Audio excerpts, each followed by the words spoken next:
make of it, and what how do you kind of get out of that? You know, we're always constantly working to get better here. That's always been my focus.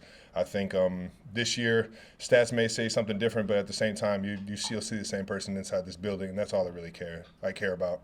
I'm my own worst critic. Everything outside of this building is just noise, respectively, guys. How much more equipped are you, maturity-wise, to handle maybe not hitting 6 or 8 or 10 targets in a game maybe than you would have been years ago? Yeah, I think I'm fortunate I've had the success in the past, and I realize that the ball can't always go to one person. It can't always get in my hands, but at the same time, I got all the trust in 1-5 to make the right decision, and he's been making great decisions. We might not be putting up as much points as we want to, but at the same time, we're 3-0 and we're doing something right. Travis, what tells you that it's going to improve in that area, not just for you, but for the team in general? What are you seeing? I see the work throughout the week. I see the attention to detail, how hard guys are flying around trying to get things right, trying to make things perfect. On top of that, the schemes keep getting better and better, and I think that everything just kind of stacks on top of each other. Both all the coaches and the players, everybody together is just they have the goal in mind to keep getting better throughout this year and throughout the season, and that's the mentality you got to have. You've been part of a lot of different teams. What's your favorite part early on here about this year's cast? I love the way Rasheed's been playing, man. He's fun to play with, and he's one of my favorite guys in the building. We put more trust in Noah Gray to go out there and do the things that he can do, and he's just such a well-rounded player. I'm happy to see him get out there and have the success he's been having, and outside of that, 4-2, I think the emergence of guys stepping up to the plate and making plays for us and helping us win ball games, I think that's the most fun so far this year. Travis, you've had a lot of attention from defenses throughout your whole career. Does it feel different this year, or more of what you've seen for several years now? Every single year is different. I think with the pieces that we have, teams are playing us a little bit different than they were last year. Then they're playing Patrick different than they were last year. I think you're seeing teams early on play a little bit softer, making us drive an entire way down the field instead of and just taking away those big shots. And I think Pat's doing a great job of getting the ball in everyone's hand. Just physically, do you feel the same? I'm ready to rock, baby. Travis, what the offense went through last year, do you feel like that's going to help you guys navigate early on this year? I think there is that a bit of understanding of we're going to have to keep working, and we're not where we want to be, and knowing that we have the entire year to get there. Obviously we want to be the best we can right now. We want to win every single ball game we can, but at the same time, it's there's a sense of urgency throughout the week to get things right for the opponent that we're playing. And then on top of that, when we're watching the games in review, we're just nonstop trying to critique ourselves to get better. So we'll do our last four. Go ahead, Nate.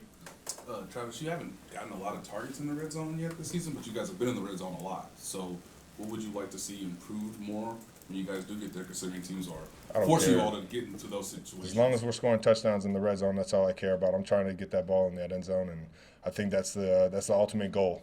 And, whoever's getting targeted, we just got to come up big. Blair? Patrick's about to make his 100th career start, and I don't think you played in his first. I think you Correct. were in Denver, right? Yeah, it was like 5 degrees. I remember that day. I was going to ask you what else you remember about watching him from the sideline in his first start. Well, we all were just excited to see him finally go out and cut it loose. He had worked his tail off, and he had been he had been in his playbook and worked, been on scout team, throwing around, and on top of that, and he was just a fun teammate. So everybody was excited to see him go out there and just, cut it loose and have some fun. And because we all saw how much he enjoyed practice and enjoyed playing the game of football. But outside of just, the ability to see the field and be comfortable out there, he had a lot of energy, and I just remember it just felt like he took over the game.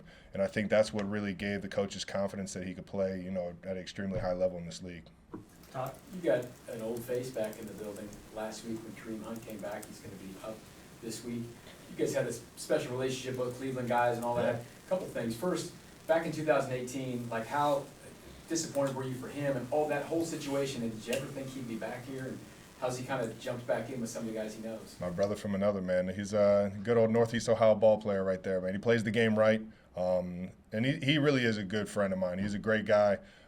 Outside of everything that happened, you know, I've always kind of had in the back of my mind, I really hope he gets another chance, not only here, but another chance in the league to start. And sure enough, he got that chance. And just happy to have the guy back in the building. It's been nothing but smiles and laughs since he's been back, and excited to see him go out there on Sunday. How's he look like on the practice field? Flying around, man. He looks like Kareem Hunt. It's exciting. Matt, what's up? And in your room, you've got a new face and an old face. What are your first impressions of one, Peyton, and then two, what's it like having Jody back? Jody, yeah, another energy guy, man. Jody F. We miss Jody since he left, but at the same time, he comes right in, still working as hard as he's ever worked, still trying to prove himself, and still, you know, just getting better, constantly getting better. And I think Jody's a great guy to have in the building, and on top of that, Hendy's a great dude, man. He's been working his tail off trying to get ingrained into this offense and understand just the little nuances here and there. And you know, I think we're all trying to critique ourselves to keep getting better and to keep, you know, progressing in the tight end room. And you know, we got a lot of athletes and a lot of guys that can play some ball in there. Thanks, Travis. Thanks, Travis. Have a good one, guys.